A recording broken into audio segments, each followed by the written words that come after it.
to cover a little bit about the cost of living increases that have been going on nationally. I know you guys have been checking out the news and seeing that it's pretty bad out there for everyone.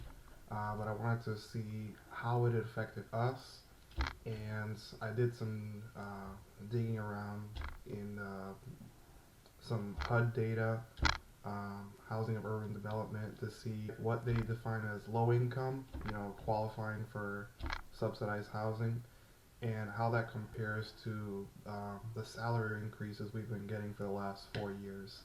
I wanted to do 5 years, including 2024, but HUD hasn't released data on low income limits for the 2024 just yet. But I wanted to cover what we've had so far.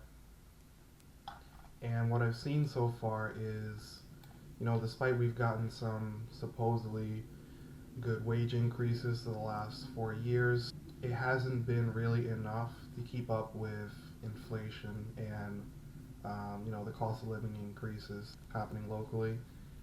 And I wanted to get into that today and share what I found with you guys.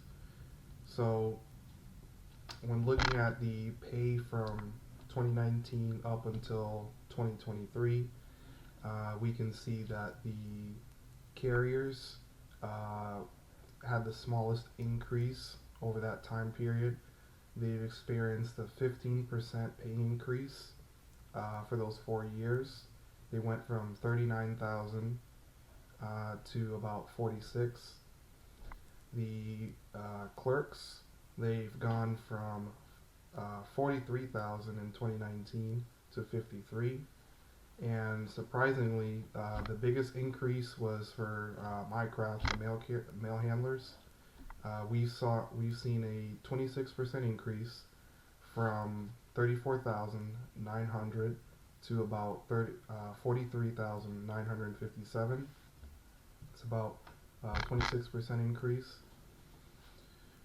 And I even broke it down by areas that are considered high cost and low cost areas. This is specifically looking at the low income category that HUD uses to determine who qualifies for Section 8. So for areas that like New York, it's gone up from 46,000 to about 57,800. How much you need to make in those areas in order to qualify. And again, this is to show how expensive it is to just qualify for a normal apartment.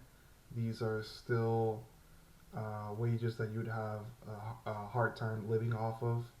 From the data, the highest area is still, unsurprisingly, California, which is about 30% increase from 2019 to 2023. Their low-income threshold was about 46,000 in 2019, and it went up to about 59,750. And Colorado, I think, was one of the highest that I've seen. And keep in mind, these are averages for the state. So some areas in the state will be lower, some were definitely a lot higher. Like for California, for example, they had some areas like Sacramento, I believe, that was about 104,000 a year to be considered low income. But in terms of averages, the highest I found was Colorado at about $61,700 annual salary for someone to be considered low income. I've included my own state in here, despite some economists consider it to be middle of the road in terms of cost of living, but I feel like it's certainly gone up a lot, and so I wanted to include it in here, especially areas like Orlando and Miami, the low income areas, because I feel like that would be also a good representation of how far your dollar is stretching, even if you live in one of the more affordable areas in the U.S. So from what you can see in low cost areas, the percentages, the double digit percentage growth is very close to the wage growth that we've seen over the last 4 years. So there's not a huge difference in terms of percentage wise. The cost of living growth and the wage growth is very similar, even for low cost areas, even though the dollar amount or value is a lot lower than high cost. So for places like Missouri, it's about 24% increase from 2019 to 2023, with the 2019 data showing low income as 38,700, but in 2023 that shot up to 48. And in places among this chart, the highest surprisingly was Kansas. Kansas went up about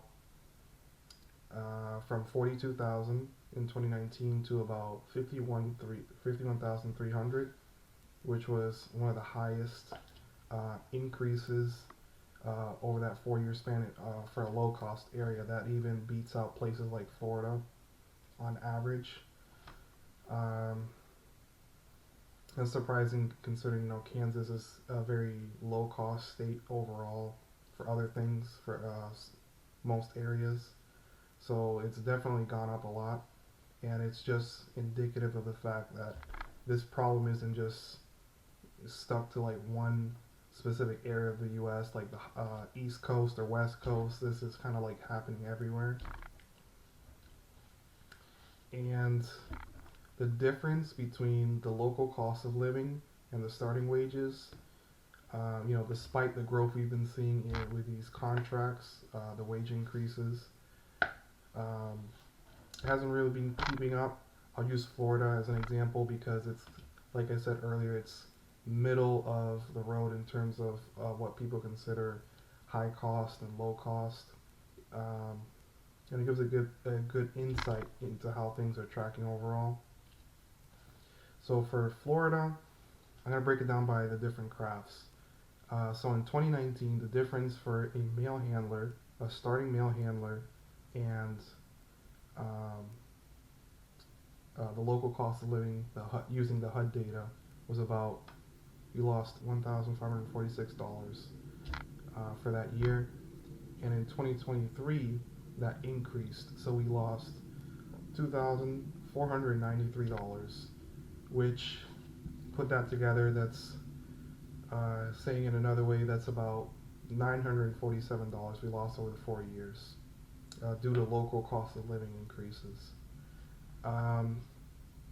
Clerks actually gained something, but it's not much. They gained about $97 during that period relative to local cost of living.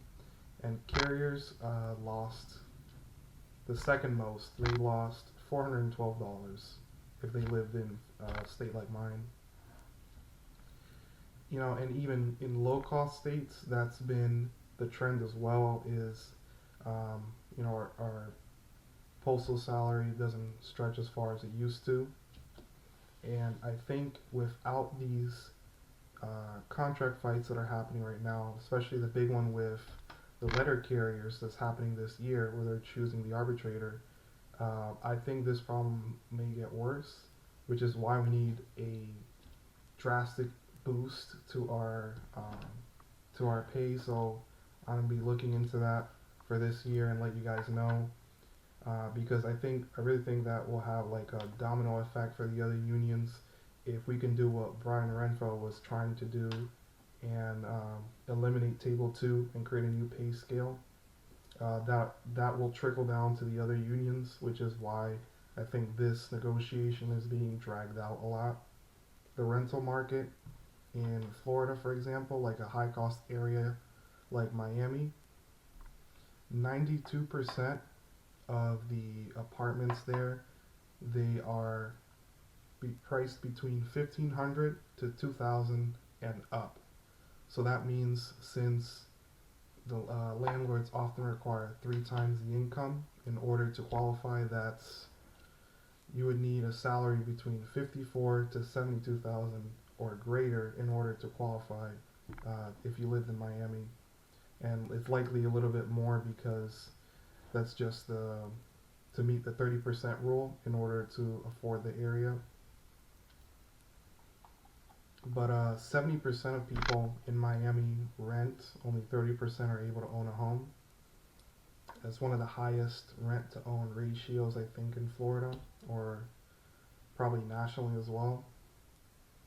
And it just goes to show the economy has been basically the housing market's transitioned from over the last decade or so into more of a rental economy, and that's something I kind of like uh, disappointed with.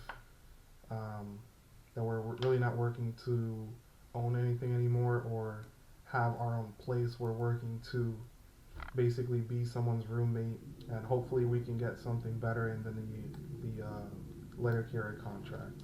Hopefully, and that trickles down to us. All right, thanks for checking out my video.